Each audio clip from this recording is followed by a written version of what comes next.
네, 안녕하세요. 오늘 통일 콜로키움 마지막 10강을 제가 맡게 되었습니다. 저는 북한인권정보센터의 소장을 맡고 있고요. 지금 우리 국민대학교 법무대학원에서 강의를 하고 있습니다. 윤여상입니다. 앞서서 우리 9개 강좌를 이 학생분들이 들으셨기 때문에 우리 한반도의 현황 또 통일에 대한 문제, 특히 우리 젊은 세대 관심을 가질 수 있는 다양한 주제를 이미 학습을 하신 거죠. 저는 마지막 시간 북한과 우리 남한이 통일이 되면 함께 살아가는 그런 이제 시대를 맞이해야 되고, 그것을 우리가 통일이라고 이야기하고 있지 않습니까? 이것을 먼저 선 경험하고 있는 사례가 이미 우리 대한민국에 열려 있죠. 왜냐하면 북쪽에 살다가 한국에 와서 살고 계시는 북한 이탈 주민이 3만 4천여 명이 이미 한국에 와 계시기 때문이고, 오늘도 그리고 내일도 계속해서 지금 최근에 숫자는 좀 줄어들었습니다만은 북한 이탈 주민들이 계속 한국으로 오고 있기 때문입니다. 그래서 일반 남한 주민들도 또 우리 국민대학에도 수십 명의 북한 이탈 주민 학생이 다니고 있거든요. 그래서 이미 일반인들 또 청년들도 북한에서 온 분들과 함께 생활을 하고 있고, 또 정부의 정책적인 측면에 있어서도 통일이 되면 발생할 거라고 생각했던 많은 정책적인 법률적인 문제들이 이미 북한 이탈 주민들이 한국에 옴으로 해서 현실화되어 있다는 것이거든요. 오늘은 그래서 이 북한 이탈 주민분들이 어떤 분들이고 한국에서 어떤 어려움을 겪고 있는지, 또 정부는 어떠한 정책적인 지원을 하고 있는가, 특히 우리 시민사회가 어떤 도움을 주어야 할 것인가, 그런 부분에 대한 이야기를 좀 여러분들과 나누려고 합니다. 사실 2019년 우리 언론에서 아주 크게 논란이 된 적이 있습니다. 왜냐하면 우리 관악구에 사시는 북한 이탈 주민 모자가 사망한 것이 한참 지나서 알려진 두 모자 아사 사건이라고 그렇게 알려진 그런 사건이 있었는데요. 그래서 이 정부의 정책이 잘못된 것이 아니냐, 또 목숨을 걸고 한국에 오신 분들인데 이분들이 한국에 와서 어떻게 저렇게 굶어 죽는, 더구나 모자가 사망하는 사건이 있을 수 있느냐, 그런 것이 언론에서 크게 알려진 적이 있습니다. 근데 그때 그 사건들에 대해서 우리 정부도 여러 가지 지원 제도를 좀 고치려고 하고, 또 시민사회도 반성을 하고, 탈북민 단체들이 특히 많은 문제 제기를 했습니다만은, 그때 2019년 탈북민 모자 사건에 대해서 뉴욕 타임즈에서는 이렇게 표현을 했어요. 먹을 것이 없어 죽은 것이 아니고 희망이 없어서 죽었다, 이런 표현을 썼거든요. 사실 그 모자가 사망한 뒤에 한참 지나서 발견됐지만 그 아파트의 냉장고에 거의 먹을 것이 거의 없었다.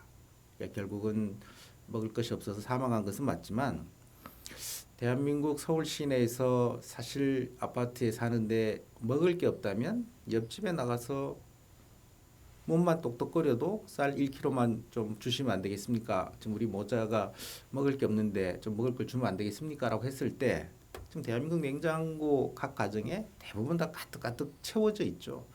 그거 쌀 1kg 먹을 것 좀 주지 않을 이웃이 누가 있겠습니까? 근데 그래서 실제 먹을 것을 구하기 어려워서 돌아가셨다는 의미보다는 아마 한국 사회 정착에 어려움을 겪고 거기에 희망을 잃고 자포자기해서 아마 생을 버린 것이 아닌가, 그런 표현으로 뉴욕 타임즈는 먹을 것이 없어 사망했다기보다는 희망을 잃어서 목숨을 버린 것이다, 이런 표현을 쓴 것이죠. 이 말은 우리 북쪽에서 지금 한국에 와 계신 분이 3만 4천여 명 정도가 되거든요. 정말 이분들의 삶에 대해서 이분들이 왜 그런 희망을 잃게 되는지, 이걸 진정으로 우리 남한 사회의 구성원들이 알고 있을까에 대한 의문을 갖게 한다는 것이죠. 그래서 저는 북한 이탈 주민들이 어떤 분들인지, 그리고 이분들에 대해서 누가 먼저 알려고 해야 하는가에 대한 이야기를 먼저 시작하려고 합니다. 사실 우리 상호 이해, 이런 표현 많이 쓰지 않습니까? 서로 이해해야 된다. 이게 참 좋은 말이죠. 하지만 상호 이해라는 말은 서로 대등한 수준일 때 주로 써야 하는 말입니다. 뭐 부부 간에는 아내와 남편이 서로 이해해야죠. 하지만 부모와 자녀 간에는 부모 자녀도 서로 이해하는 것은 맞지만 그럼에도 누군가가 먼저 이해하고 손을 내밀어야 된다면 그건 부모가 먼저 손을 내밀어야 하지 않을까요? 또 부모가 자녀를 먼저 이해해야 하지 않을까요? 왜? 대등한 관계라고 볼 수는 없는 것이잖아요.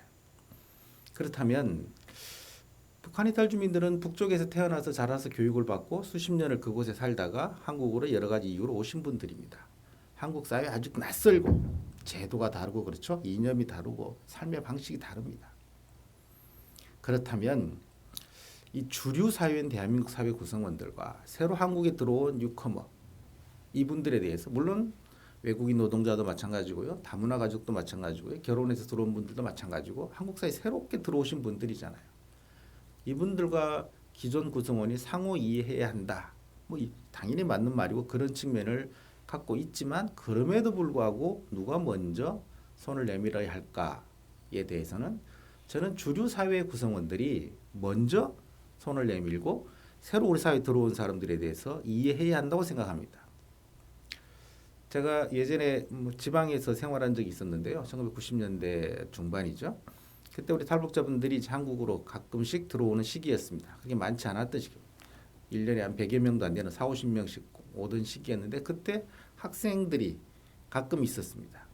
제가 그 학생들을 학부모를 대신해서 우리 탈북해서 오신 학부모님들이 아이들 학교에 편입시키거나 그런 어려움이 있기 때문에 제가 그 역할을 종종 했는데요. 근데 학교에 편입을 시키고 나면 한두 달쯤 지나면 그 학교에 계시는 분들이 저보고 한번 와보라는 이야기를 몇 번 전화를 한 적이 있어요. 가보면 이런 이야기예요. 그때 대한민국 학교에 북쪽에서 우리 인민학교, 중학교, 고등학교 다니다가 남한 학교에 초등학교, 중학교, 고등학교 다니는 아이들이 거의 없을 때였거든요. 근데 이 학교에서 아마 북쪽에서 온 학생들은 사실 학비가 면제됩니다. 대학까지 학비가 면제되는 그런 특례적인 지원이 있거든요. 그러니까 중고등학교도 당연히 학비는 면제죠. 하지만 우리 학교에 가면 체육복 내가 사야 되고 그렇죠. 교복 내가 사야 되고 참고서도 내가 사야 하는 것이잖아요. 물론 학용품 당연히 내가 사야 하죠. 그렇지만 그 학교에 북한에서 온 아이가 한 명 정도밖에 보통 없기 때문에 학교 선생님들이 이렇게 교복도 이렇게 뭐 한 벌 정도 이렇게 좀 그냥 맞춰주기도 하고 뭐 체육복도 이렇게 좀 배려해주고 참고서 같은 거는 우리 교사분들이 사용하시는 것 중에 한 권씩 주기도 하고 뭐 이렇게 많은 도움을 주신 것 같아요. 당연히 그렇게 하지 않으셨겠어요?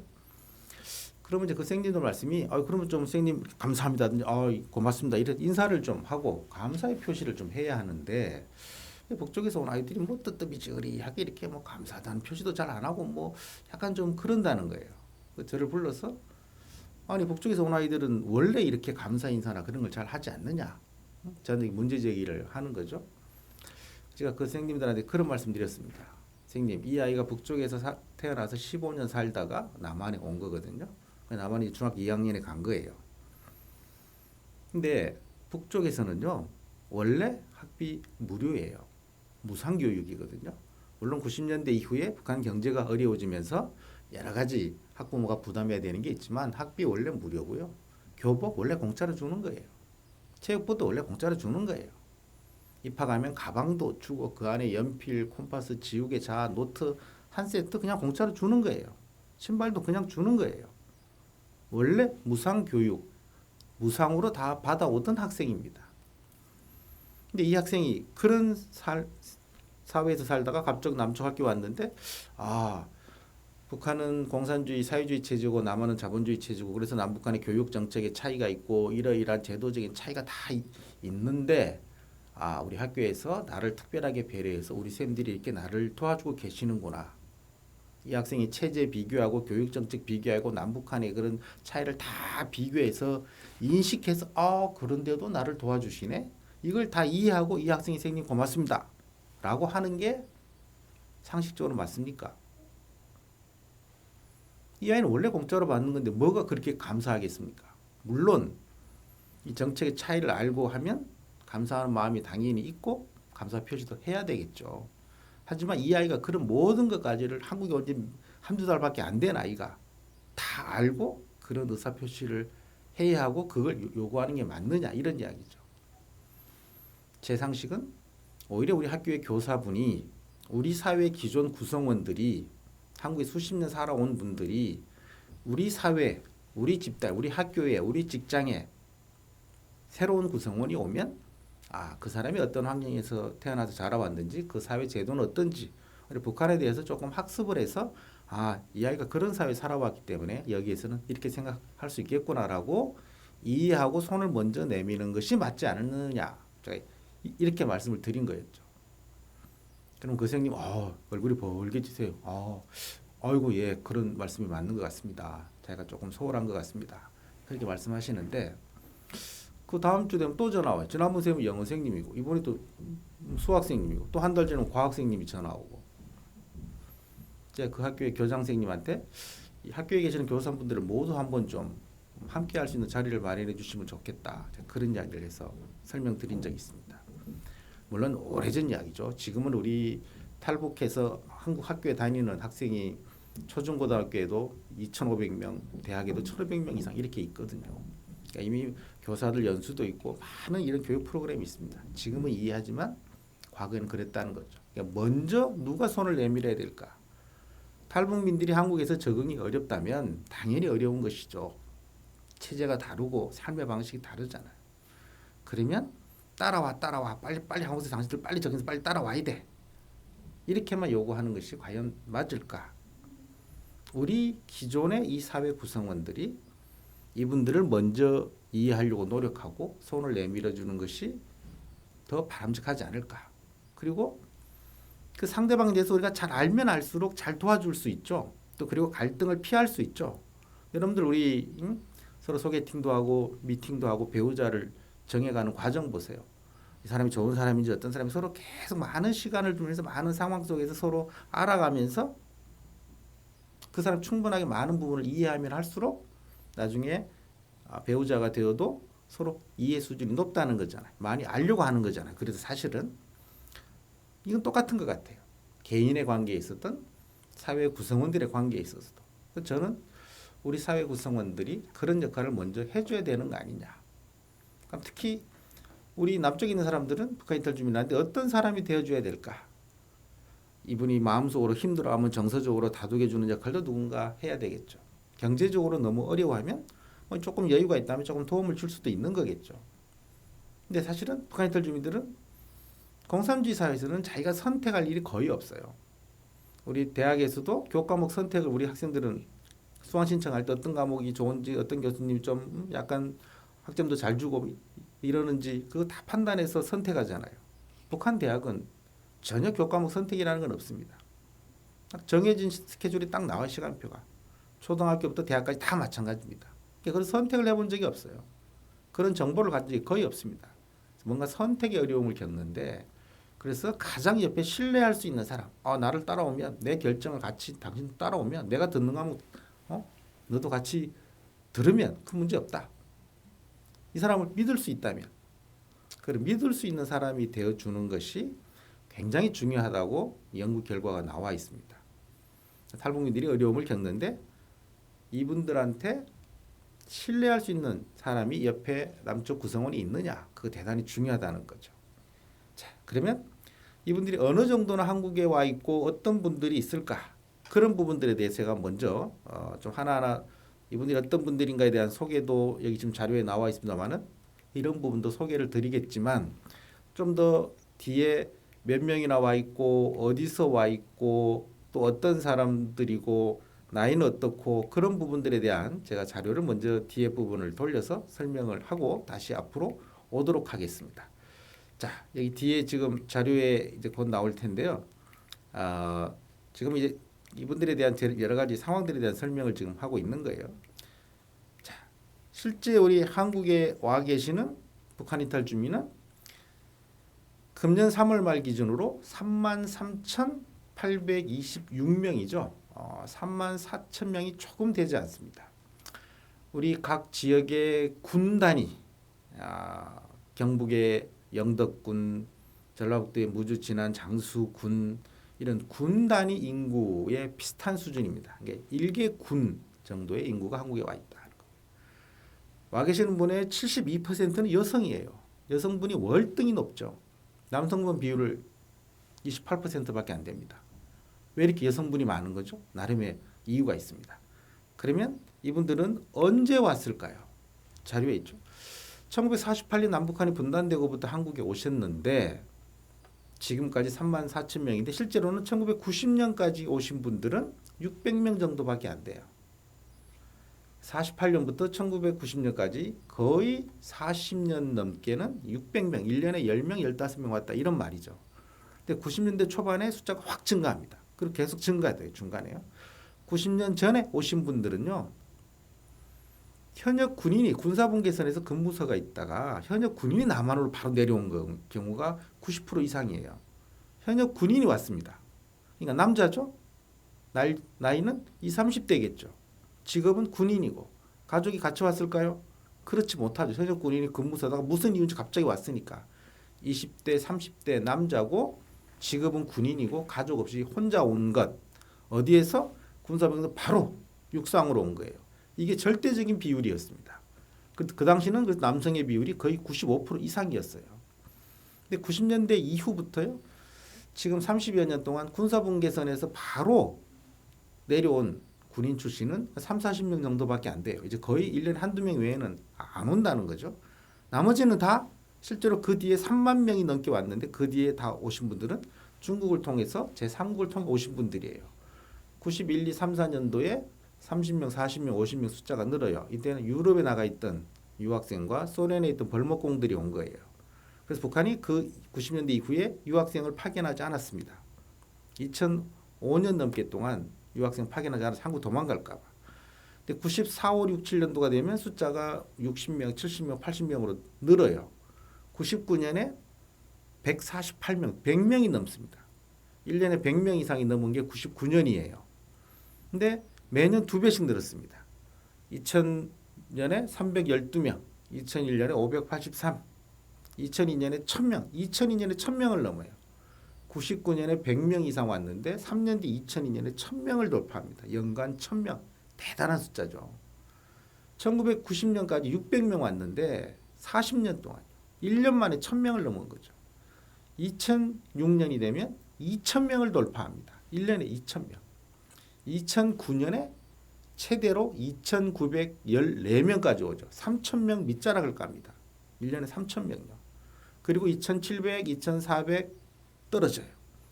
2012년이 되면 이때 김정은이 등장하죠. 김정은 등장 이후에 한국으로 들어오던 탈북자가 절반으로 탁 줄어듭니다. 1500명으로. 그 뒤에 1400, 1300 계속 좀 줄어들죠. 그래도 2019년까지는 1000명이 넘게 들어왔어요. 2019년에 1047명이 들어왔죠. 근데 그해 코로나가 2020년에 발생해서 북한은 2020년 1월 코로나 발생 이후부터 중국과 북한 국경을 완전히 아직까지 거의 봉쇄된 상태입니다. 국경을 통제한 거죠. 완벽하게 거의. 2020년에 229명밖에 안 들어왔습니다. 작년 2021년 63명 들어왔어요. 3,000명까지 들어왔는데 지금 작년에 63명. 금년 1분기 1월, 2월, 3월 달 3개월 동안 11명 들어왔습니다. 이렇게 되면 아마 금년에 50명 넘기 어려워지겠죠. 91, 2, 3, 4년도에 50명, 60명 왔거든요. 그 시점으로 돌아간 거예요. 쭉 올라가다가 반대로 쭉 떨어져서 지금 90년 초의 상황에 와 있는 거죠. 자, 전체적으로는 숫자가 이 정도면 어디서 왔을까요? 중국과 국경을 접하고 있으면서 조선족이 많이 살고 있는 두만강 옆에 연변이라 그러죠. 이 지역을 마주하는 함경북도와 양강도 출신이 절대 다수입니다. 국경을 넘어가기 쉬운 쪽에서 왔다는 거죠. 한국에는 어디에 살고 계실까? 대한민국 전체 인구 분포와 거의 비슷하게 분포되어 있습니다. 서울, 경기, 인천, 우리 수도권에 한 70% 가까이 살고요. 전국에 고르게 분포되어 있죠. 우리 인구 분포와 비슷하게 북한 이탈 주민도 전국에 나누어 살고 있다. 이렇게 보시면 돼요. 경기도에 가장 많고 서울에만도 6,700명 이상이 살고 계십니다. 연령대요. 20대, 30대, 40대 활동성이 높은 젊은 층이 아무래도 많습니다. 북한에서 탈출해 왔으니까요. 북한에서의 직업은 뭐였을까? 절반 정도는 가정주부, 부양가족이라고 그래요. 북쪽에서. 가정주부거나 무직이었습니다. 가정주부니까 무직인 거죠. 일반 협동농장의 농민이나 노동자, 두 개를 합치면 거의 85%입니다. 한국에 들어온 탈북자분의 85%는 직업이 없었거나 그냥 노동자나 농민 출신이었다 이거예요.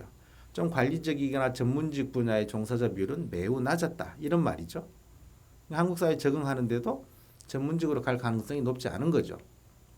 자, 학력은 북한은 고등중학교까지 의무 교육이거든요. 그러니까 대부분이 고등중학교까지는 다 졸업을 하신 거죠. 물론 20세 이전에 온 이제 학생들은 아직 학교를 졸업 못하고 온 거죠. 대학교 이상의 비율이 20%가 되지 않습니다. 지금 대한민국은 80% 이상의 대학을 가고 있지만 북쪽에서는 사실 대학 가는 비율이 이 정도예요. 15% 정도가 대학을 졸업했거나 다니다 왔습니다. 북한의 전체적인 평균과 비슷하게 보시면 됩니다. 자, 그럼 이제 이분들이 한국에 와서 어떤 삶의 조건에 살고 있느냐 이 부분이죠. 북한에서 오신 분들은 자기 모든 삶의 터전을 북한에 다 놓고 맨몸으로 오는 거잖아요. 북한에 살던 뭐 집을 가져올 수 없죠. 그렇죠? 북한에서 자기 자동차 있어서도 자동차 갖고 올 수가 없는 거잖아요. 부모 형제도 놔두고 자기 집도 놔두고 그렇죠? 자기의 친구도 놔두고 거의 맨몸만 오는 것이거든요. 한국에 딱 도착하면 당장 오늘 먹고 자고 할 수 있는 아무것도 없잖아요. 자기가 입고 있는 옷 외에는 거의 없는 것입니다. 한국에 오면 우리 북한 사람이 맞는지에 대한 조사 과정을 거치고 나서 북한 사람이 확인되면 통일부에서 3개월 동안 사회 적응 교육이라는 걸 시킵니다. 하나원이라고 하는 시설에 3개월 사회 적응 교육을 받고 전국으로 이제 자기 거주지를 찾아서 떠나게 되거든요. 그러면 정부에서는 일단 가족 수에 따라서 임대 아파트를 제공합니다. 영구 임대 아파트를 제공하게 돼 있어요. 국민 임대 아파트나 영구 임대 아파트 가족 수에 따라서. 일단 주거는 해결이 돼요. 집을 사진 않지만 일단 임대 아파트를 받잖아요. 물론 보증금은 본인이 내요.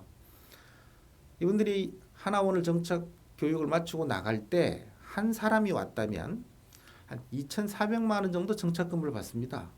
근데 그중에 1,600만 원 정도가 임대 아파트 보증금 본인이 내야 하는 거예요. 나머지 800만 원 정도 남죠. 그중에 한 400만 원 정도를 나올 때 바로 받아요. 이걸로 뭐 해요? 이불도 사고 그렇죠? 냉장고도 사야 되고 텔레비도 사야 되고 밥솥, 밥그릇, 숟가락, 젓가락 사야 되잖아요. 가재도구 구입하라고 주는 거예요. 나머지 400만 원은 3개월에 한 번씩 100만 원씩, 100만 원, 100만 원씩 생활비로 지원을 해줍니다. 그러니까 1년 동안은 석 달에 한 번씩 100만 원씩을 주는 거예요. 이게 정착금이에요. 근데 그 외엔 돈이 없거든요. 근데 이분들이 대부분 중국을 통해서 한국으로 들어올 때 브로커 분들의 도움을 받아서 와요. 브로커 비용을 요즘에 뭐 1,000만 원, 2,000만 원 수준 훨씬 넘어섭니다. 한 사람한테 3,000만 원, 4,000만 원 될 수도 있고 예전에는 400, 500만 원, 1,000만 원 수준이었는데 지금 국경이 봉쇄되면서 몇 천만 원까지 올라가 있거든요. 그 비용을 대부분은 한국에 와서 후불로 주기로 하고 한국에 들어오시거든요. 사실 정착금 그 400 받으면 이거 사실 브로커 비용으로 바로 나갈 수도 있어요. 돈이 없는 거예요. 그럼 어떻게 사느냐? 우리 기초생활수급 대상자라고 하는 게 있죠. 생활이 어려운 분들은 정부에서 그런 기초생활수급 대상자로서 5년 동안은 직업을 갖지 않은 경우에 기초생활수급 대상자로 한 명이면 한 달에 몇십만 원 생활비를 지원하는 게 있어요. 그 비율이 여기 지금 생계급여 수급률이라고 해서 2000년대 후반은 그 50%, 40% 전체 북한 이탈 주민의 기초생활수급 대상자였다 이 말입니다. 근데 전체적으로 그게 지금 비율이 낮아지고 있어요. 그래서 작년에는 22.8%까지 떨어졌습니다. 이게 지금 5명 중에 1명 정도 기초생활수급 대상자입니다. 이건 이분들이 뭐 직장을 많이 잡아서 생계급여 수급률이 떨어졌다기보다는요. 3,000명씩 오다가 1,500명 오고 1,000명 오고 지금 200명 오기 때문에 모집단 수가 줄어들어서 기초수급자 비율이 떨어진 것도 있거든요. 어쨌든 점차적으로 좀 떨어지고 있습니다.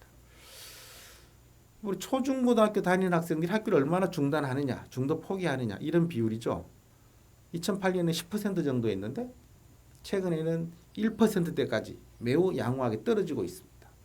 그러니까 조금씩은 이분들이 한국 사회에서 적응률이 좀 좋아지고 있다는 거죠. 과거보다는 조금씩 나아지고 있는 측면이 있습니다. 본인들도 노력하고 정부 정책도 있고 민간이 돕는 것도 있죠.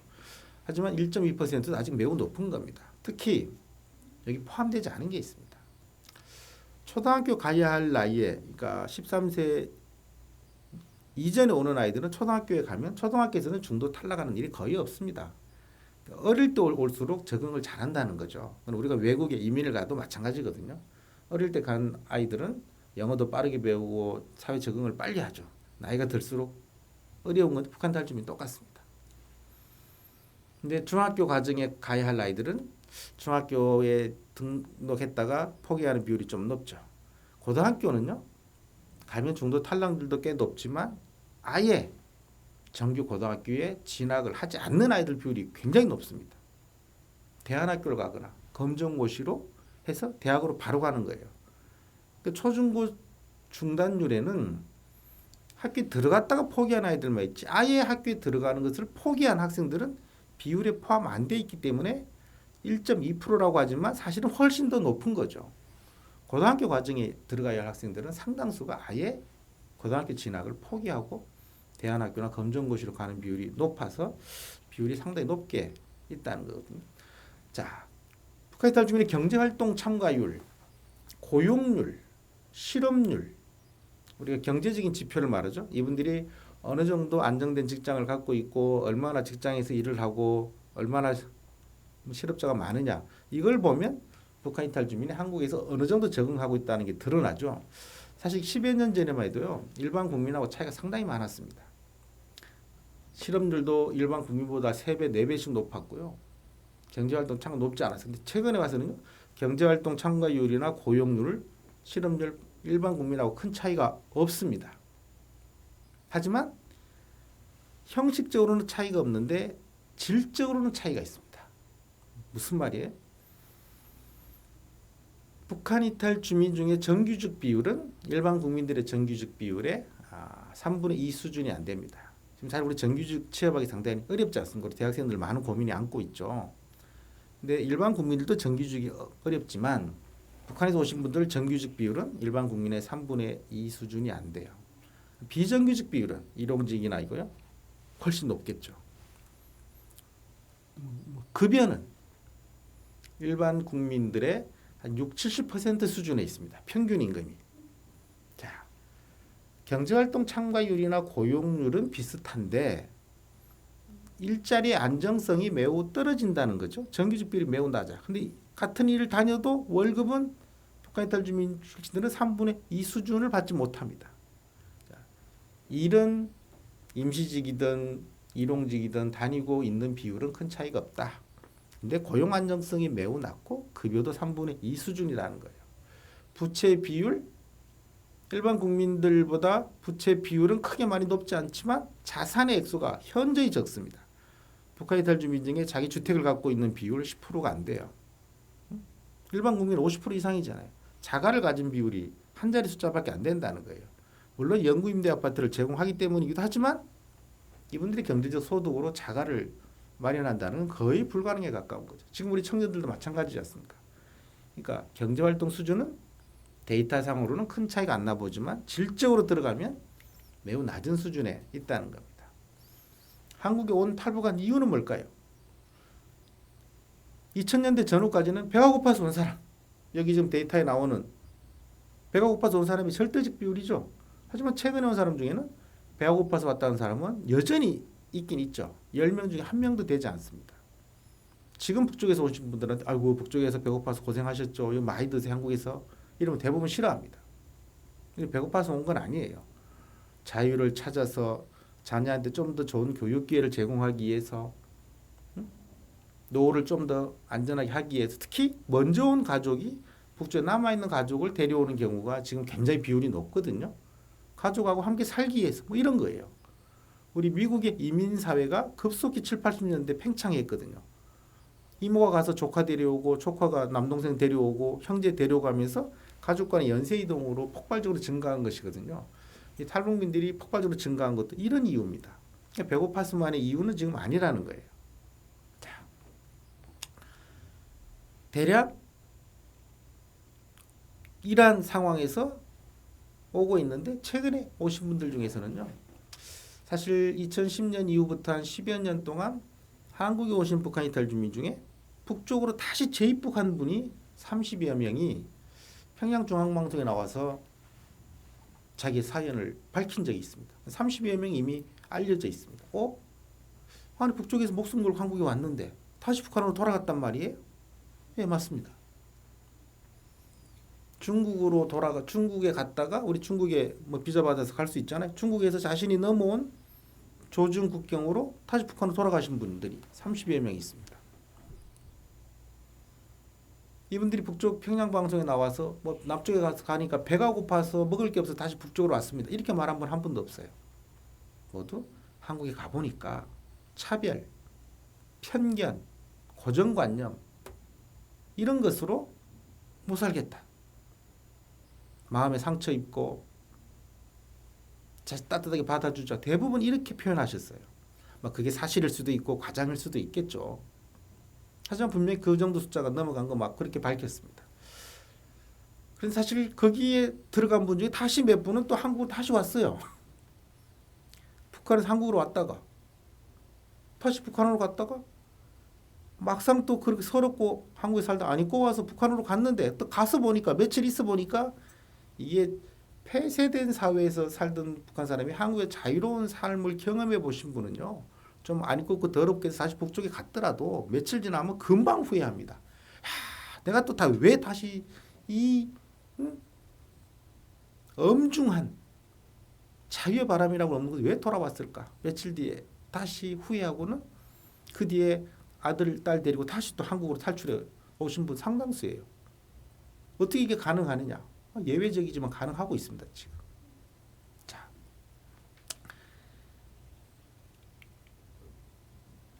최근에 들어서 남성들은 지금 20%도 안 되고 있다 그랬습니다. 왜 이렇게 여성의 비율이 많습니까? 북한에 여자가 많을까요? 그건 아니에요. 조중 국경에 있는 분들이 많이 넘어온다고 했죠. 그 지역이 함경북도 지역이 북한에서도 평양이나 황해도보다 먹고 살기가 좀 팍팍한 지역입니다. 또 중국에 조선족들이니까 많이 넘어갔는데 배가 고프고 힘들고 좀 이런 분들이 많이 넘어갔습니다. 근데 초기에 남자 여자 다 넘어갔었죠. 중국으로. 근데 남자분들은 숨어 살다 보니까 중국 공안이 탈북자인 걸 알면 무조건 체포해서 강제 송환했거든요. 북한으로.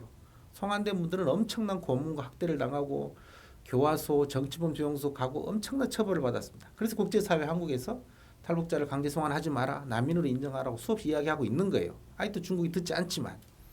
남성분들은 중국에 숨어 살면서 술 먹고 또 사고도 치고 이런 게 좀 꽤 많았거든요. 여성분들은 그런 경우가 훨씬 적죠. 또 노동력도 제공하고 특히 여성분들은요. 중국 조선족 사회나 한족 사회에 결혼하지 못한 노총각, 나이가 많고 또 장애가 있거나 뭐 이런 남성들이 엄청나게 많이 있었는데 그런 분들에게 그게 인신매매 형식이든 또 약간의 서로 동의였던 서로 뭐 알고 있었던 강제든 간에 그런 남성들과 일종의 혼인관계 형식으로 굉장히 많은 수만 명이 또는 수십만 명이 그런 식의 은신처를 확보하는 방법으로 생활하고 계셨어요. 그분들이 한국으로 대거 들어왔기 때문에 여성의 비율이 굉장히 높은 겁니다. 자, 한국에서는 그러면 어떤 식의 분들이 삶을 지금 살고 있을까? 아까 어려움이 많이 있다고 했죠? 근데 북한에서 고아로 있다가 한국에 온 아이들도 있고 또 우리 탈북한 여성분들이 아까 중국에서 한족이나 조선족 남성하고 90년대 그런 강제적이든 일부 동의든 혼인관계를 유지하고 살았다 그랬지 않습니까? 5년, 10년, 20년 살다 보면 그 사이에서 아이들이 태어납니다. 지금 중국에서 이렇게 태어난 아이들 숫자가 탈북해서 중국에 살고 있는 사람보다 숫자 훨씬 많다고 돼 있어요. 이 부모들이 이 탈북자분이 한국으로 올 때 중국에서 태어난 아이를 같이 데려오거든요. 북한에서 태어난 아이도 데려오고 중국에 태어난 아이도 데려오고 있어요. 물론 부모가 먼저 한국 와서 중국에 있는 아이와 남편을 국제결혼 형식으로 데려오기도 해요. 근데 지금 20세 미만으로 탈북 부모를 따라서 한국에 들어온 아이 중에 사실은 7, 80% 이상은 북한에서 태어난 것이 아니고 중국에서 태어난 아이들입니다.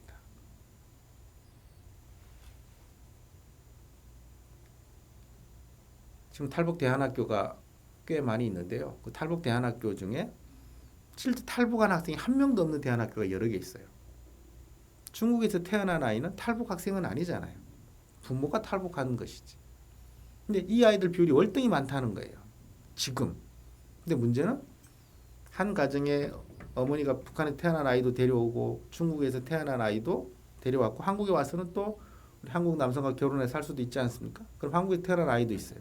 이 세 명의 아이는 법적 지위가 모두 다르고 지원 정책도 다릅니다.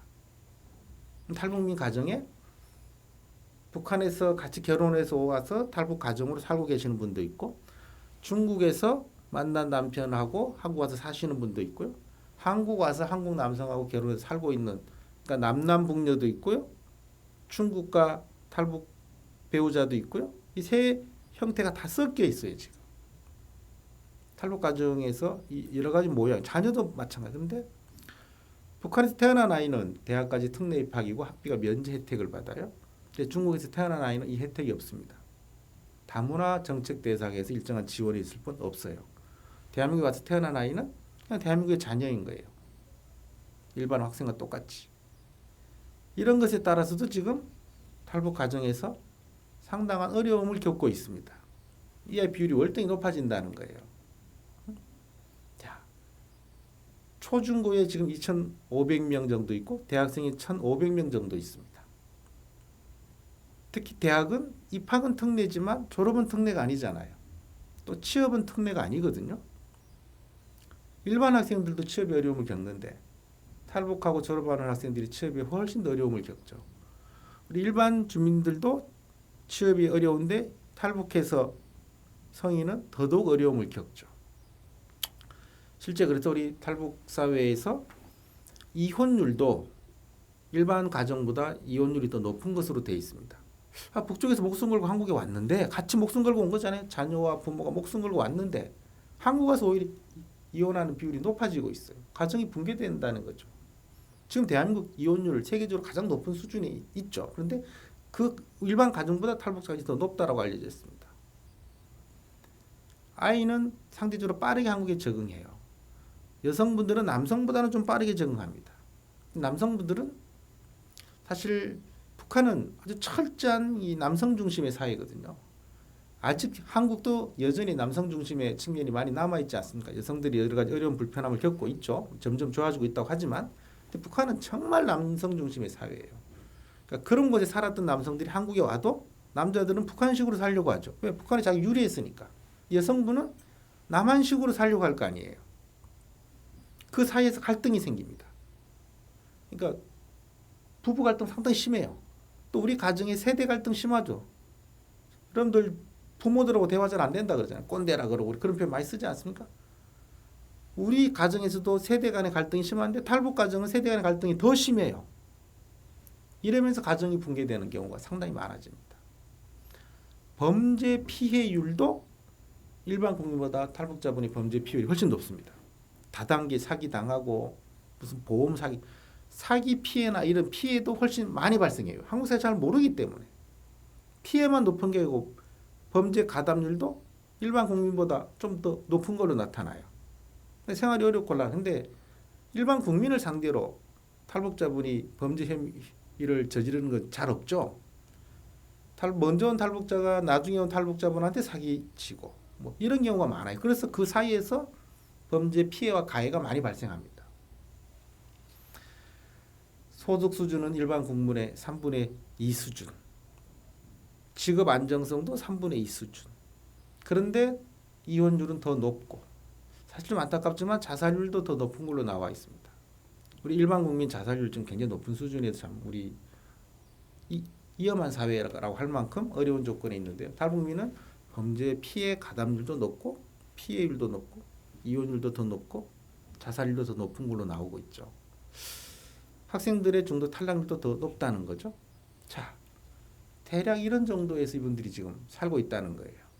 그러면 이런 조건에서 우리는 무엇을 해줘야 될까? 아까 말씀드린 정부는 법에 의해서 5년 동안은 특례적인 지원을 하게 돼 있어요. 아까 말씀드렸듯이 일단 임대 아파트를 제공해줘요. 정착금도 액수가 매우 적지만 줍니다. 취업을 하면 취업에 대한 장려금 제도가 있어요. 3개월 동안 사회 적응 교육도 시키고 사회 나가면 직업 훈련을 1년 동안 받을 수 있도록 되어 있습니다. 물론 비용 안 내죠. 취업을 의무적으로 시켜주진 않습니다. 하지만 취업을 알선하는 제도가 있어요.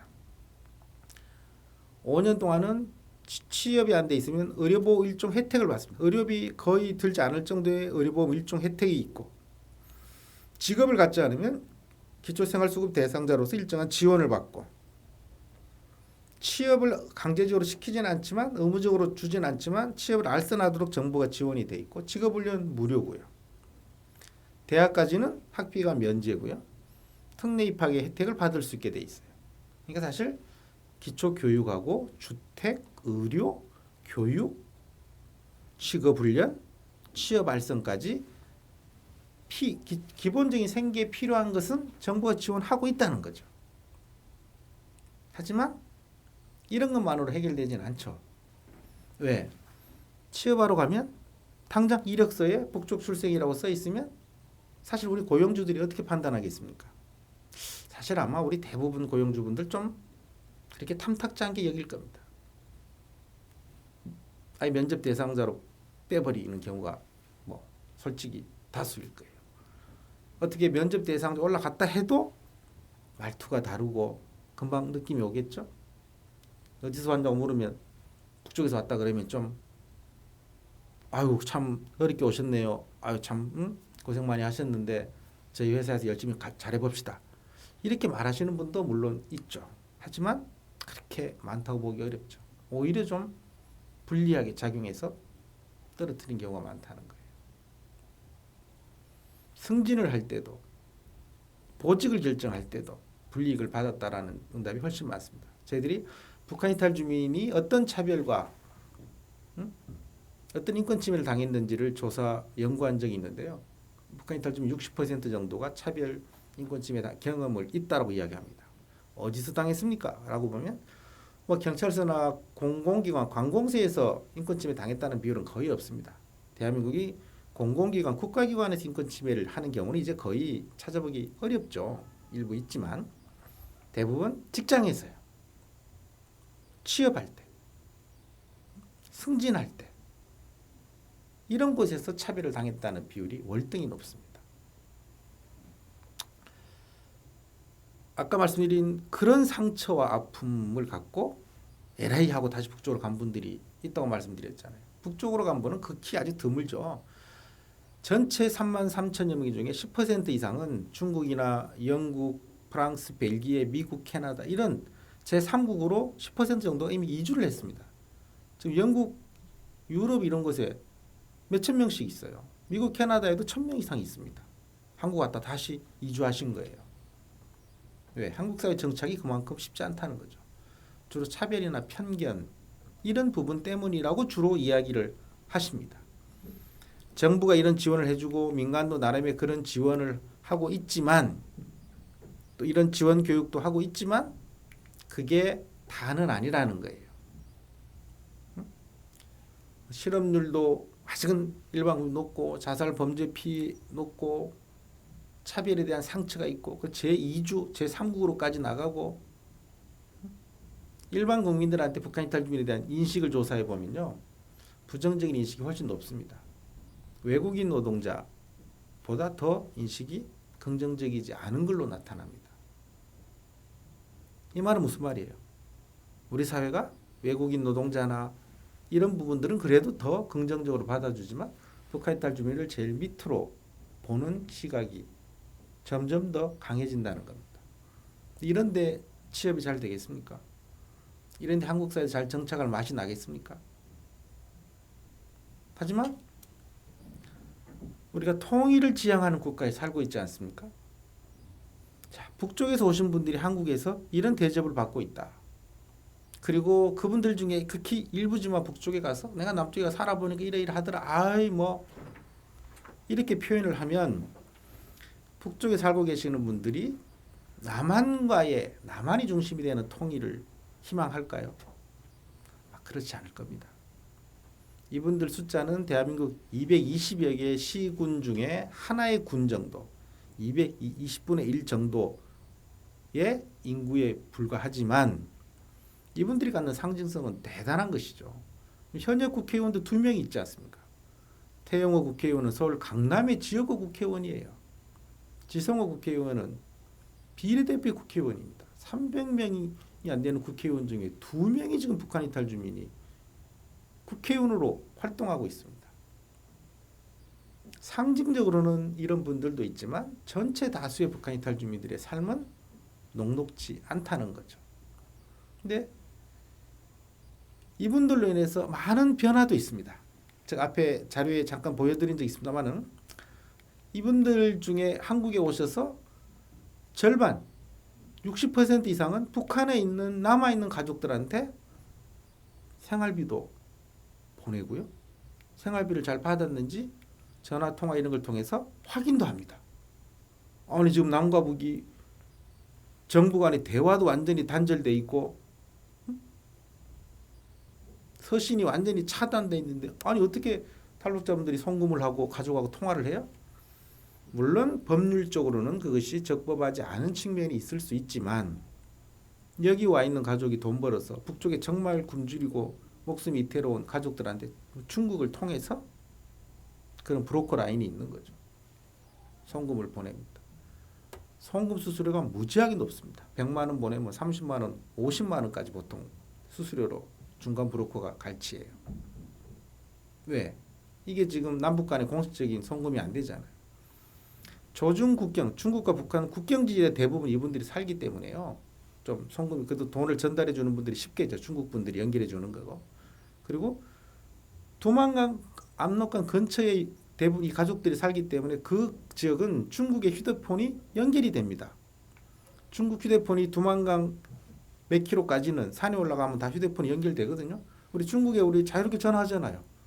중국에 그 관계되는 분이 북한 지역에 자기 휴대폰 보내서 돈 받았으면 받았다고 바로 확인해 줄 수 있는 거예요. 지금 이런 정도까지는 물론 은밀하게 이루어지는 거지만 거의 공공연할 정도로 진행되고 있어요. 60% 이상이 그렇게 하고 있다고 돼 있습니다. 이건 어떻게 보면 가장 인도주의적인 지원으로 봐야 되겠죠. 법률적으로는 쟁점이 될 수 있지만 법률적으로도 정부에서 이것을 뭐 불법화하거나 그렇게까지는 하지 않습니다. 처벌하고 그런 수준은 아니거든요. 예. 너무너무 인도주의, 가족이 가족에게 보내는 거잖아요. 대한민국 정부는 지금 북한에 대한 인도적 지원을 오랜 기간 중단했지만 대한민국 사회는 중단한 적이 없습니다. 무엇 때문에요? 북한 이탈 주민들 때문입니다. 이분들이 북쪽으로 송금하는 액수가 적은 게 아니에요. 함경북도 회령시, 무산시, 온성군, 회령 이 지역은 대한민국의 송금이 가야만 시장이 작동된다고 할 만큼 송금 경제라고 할 만큼 많은 변화를 겪고 있습니다. 또 법률적으로요. 북쪽에서 살다가 남쪽으로 오면 여러 가지 가족 관계나 상속 이렇게 복잡해지거든요. 여기 탈북자분이 살다가 돌아가시는 가족이 북쪽에 남아 있어요. 그럼 상속제도. 우리 이산가족들 지금 북쪽에 살다 남쪽에 오신 분들 북쪽에 자녀 있고 남쪽에도 자녀들 있잖아요. 이 상속권 통일되면 큰 논란이 될 거라 그러죠. 아니에요. 이미 탈북자분들로 인해서 그 부분이 상당히 정리가 돼 있습니다. 법으로 돼 있어요. 중혼의 문제.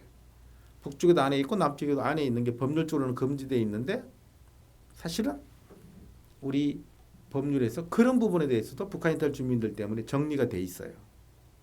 그러니까 통일되면 발생할 거라고 했던 많은 사안들이 북한 이탈 주민들 때문에 이미 법률적으로 제도적으로 정비가 돼 있고요. 실제 대한민국 사람들도 우리 대학에서도 북한에서 온 학생들하고 학교를 같이 다니고 있잖아요. 직장에 같이 다니고 있고 단 차별과 편견이라는 것이 아직 우리 국민들 속에 많이 남아 있어서 북한 이탈 주민이 힘들다는 거예요. 연평도에서 북한이 포격을 해서 우리 국민이 사망한 안타까운 사건이 있었습니다. 북한이 쏜 거죠. 그런데 그때 남한의 직장에서 북한 이탈 주민과 남한 출신이 같이 직장을 다니고 있는 상황이었어요. 그런 사건이 발생하면 남쪽 출신이 북쪽에서 온 분한테 뭐라고 하는 줄 아세요? 너가 뭐 왜 포를 쏘고 난리야? 왜 사람을 죽여? 라고 손가락질을 합니다. 아니 포는 누가 쐈어요? 포는 북한이 쐈잖아요. 북한 이탈 주민이 남쪽에서 무슨 포를 쐈다. 왜 이 사람한테 너가 왜 포를 쐈어? 왜 사람 죽여라고 왜 그럽니까? 이거 참 아이러니죠. 일반 우리 사람들은 남쪽 사람들은 북한 이탈 주민과 북한을 통일시하는 개념이 있어요. 북한을 탈출해서 남한에 살려고 온 사람한테 누가 왜 쐈어라고 비난을 한다 이 말이에요. 이거 모순이죠. 저는 적어도 탈북민이 한국에서 안정적인 삶을 살아가고 통일에 대한 준비가 되려면 적어도 이 편견, 고정관념 없애야 되죠. 잘못한 건 잘못했다고 할 수 있지만 북한에서 왔다는 이유만으로 그런 식의 마음을 헤집는 것은 엄청난 상처가 되는 것이거든요. 아마 이런 부분들을 우리 학생들이나 우리 시민사회가 좀 더 헤아린다면 우리가 먼저 이해해야 된다 그랬죠. 그러면 북한 이탈 주민도 좀 더 나은 삶을 살 수 있을 것이고 이분들이 한국에서 안정적으로 살아야 그것이 통일의 사실은 척도가 되기 때문에 북한 주민에게 자신들의 미래의 모습이 될 것이기 때문에 우리가 좀 더 신중한 모습으로 북한 이탈 주민들을 대하고 편견 없이 함께 살아가는 동료로 이웃으로 생각하는 것이 필요하지 않을까 그런 말씀을 드리고 싶고요. 제 설명은 이런 정도에서 마치도록 하겠습니다. 고맙습니다.